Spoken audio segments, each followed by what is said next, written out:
Shalom. First and foremost, I want to give all praises, honor, and glory unto Yahweh, Bahashem, Yahawashi, Bahashem, Rachakwadash. Double honors to the apostles of Grave Millstone, and peace and salutations to the Akim who are tuning into these videos. In this video, I wanted to emphasize how we're entering into this rest when we believe in Yahweh, Bahashem, Yahawashi. As says here in Matthew 11 and 28, it says, "Come unto me, all ye that labor and are heavy laden, and I will give you rest." And you would be lying if you're saying that you don't need this rest and you don't need this grace from up on high. Because as it's right now, you so-called blacks, Latinos, and Native Americans, which is the real nation of Israel, we're at the worst case scenario, the bottom of the totem pole, where, as the saying goes, the last hired, first fired. We have the most comorbidities, diabetes, and all these type of ailments plague our nation. And so right now what you're witnessing with the Israelites, going out to the highways and hedges and bidding them to the marriage, those who have faith in Yahawashi, is that you're seeing those dry bones get back up on their feet and having the breath of life, because we believe in Yahweh Bahashem Yahawashi, and now we're starting to be revitalized through the spirit and power of Yahweh Bahashem Yahawashi. It's not of our own. And so now we're coming into this fold, and we're getting made ready for this wedding. And so you're going to see that full healing of the nation once Yahawashi returns and delivers us, from all hell that's about to break loose. Because this place, if it were to continue to keep going, there would be no flesh to be saved, just as Yahawashi said in Matthew 24. But if you really look at Esau's plan of what's taking place, you so-called blacks, Latinos, Native Americans are not found in that plan. If he were able to establish that New World agenda, we would be discontinued from being a nation. But it's through the grace and mercy and power of Yahweh Bahashem Yahawashi that we're actually going to enter into that rest. And it starts now when you hear these words, this gospel. And so I want to read this also in 2nd Ezra 2. This is going into the prophecy of when the elect are delivered from this place, because we need deliverance. This place is surely destroyed, and it's going to destroy you if you continue here. And we don't try to build a nation down here. We seek a kingdom to come, because this place is surely polluted. But in this vision here that Ezra saw in 2nd Ezra 2, he saw the elect being crowned because of what they believed in, what they sacrificed in this current life, because they saw the kingdom, through faith. They knew what was at stake.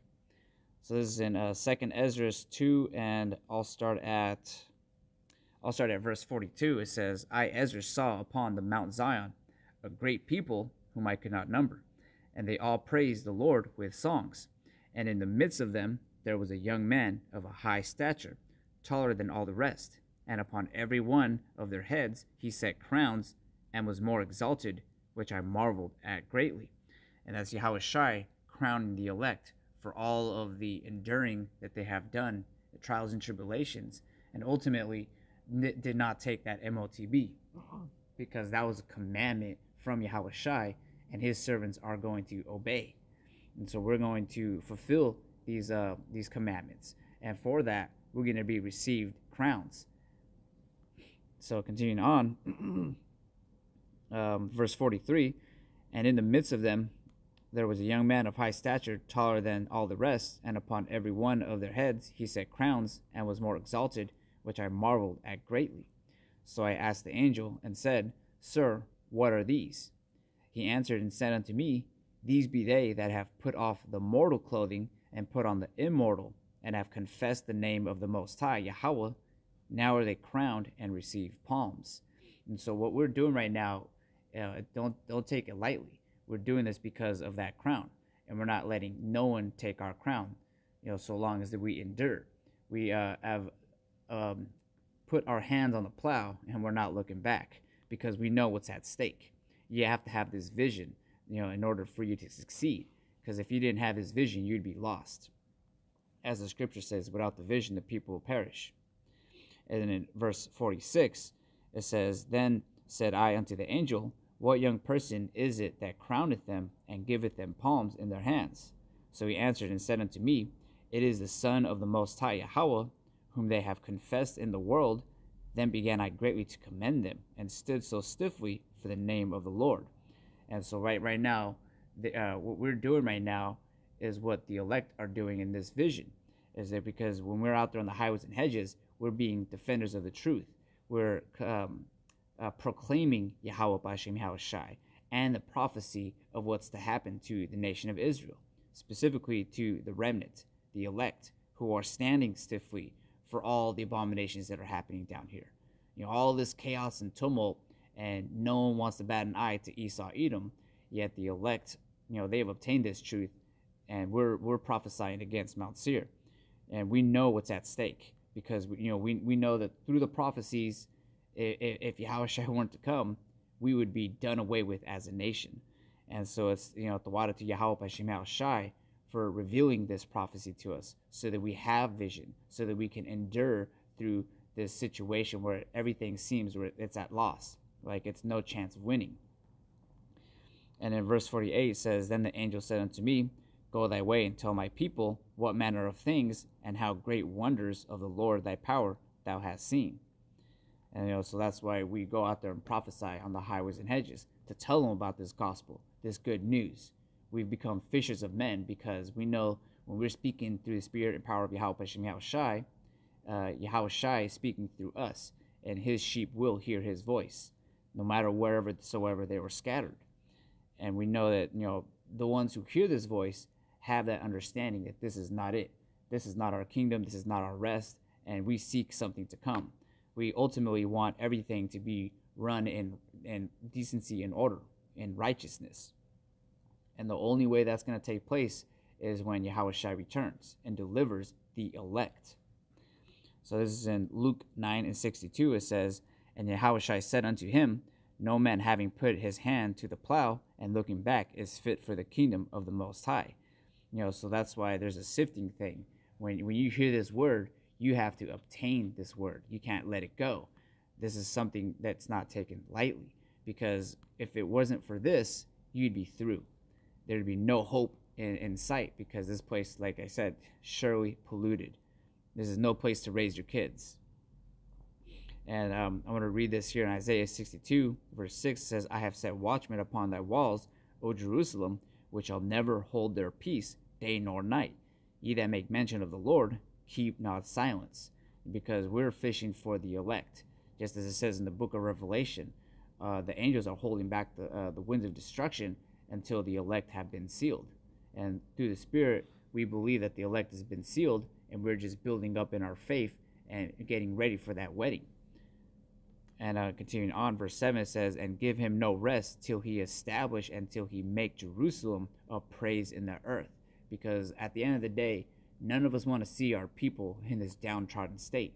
Every time we go out to camp, we always see someone from our tribe's nation, the so-called Blacks, Latinos, Native Americans, in literally the worst case scenario, with a bunch of demons plaguing them.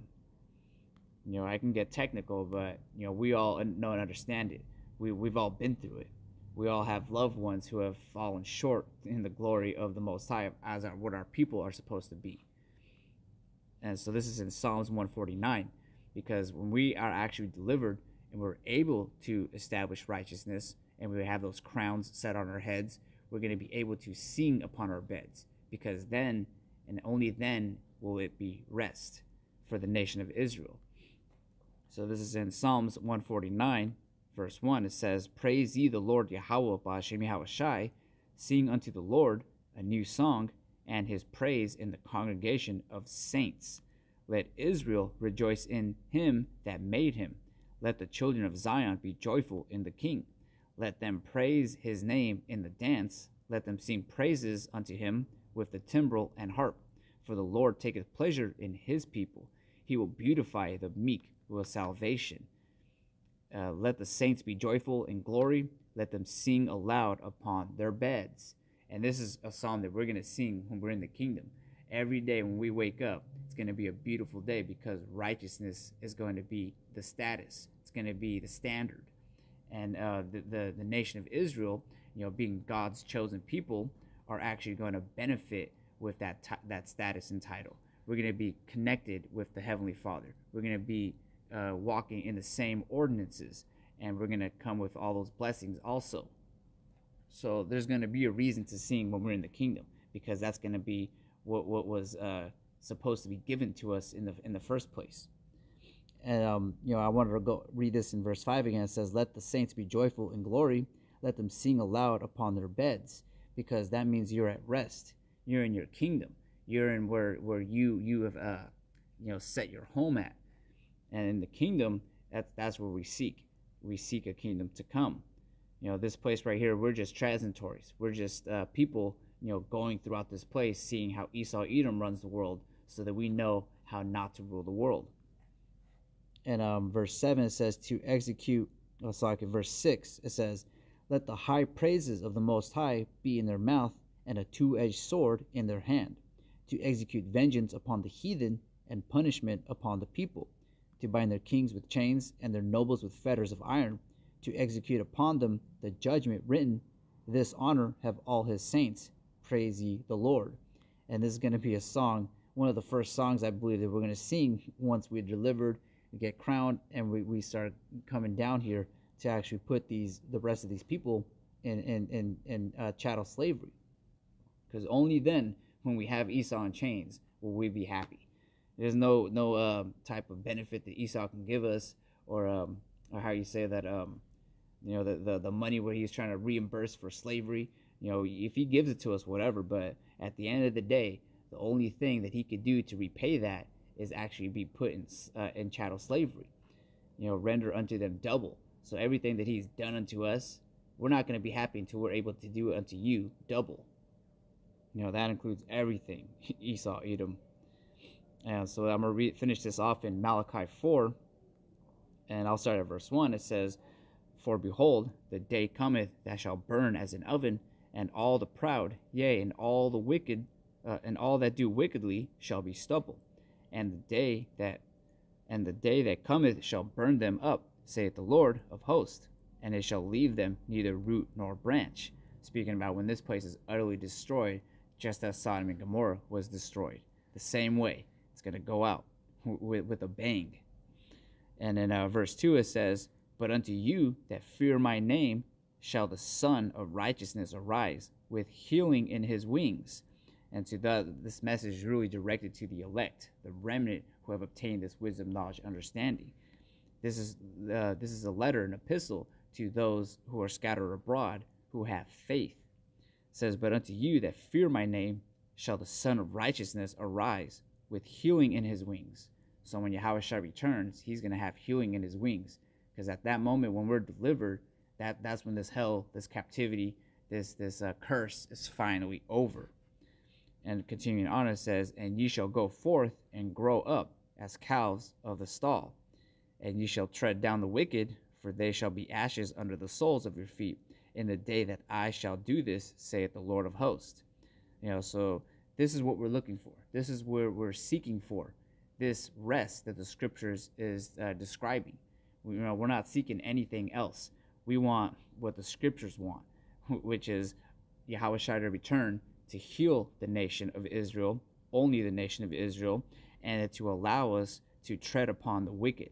All these heathens who are just out here pretty much like, free, not in bounds, because they all belong to us at the end of the day. And at the end of the day, when this place is destroyed, Yahawashi returns and delivers us, we're going to have that sovereignty, that ability to actually benefit in the kingdom.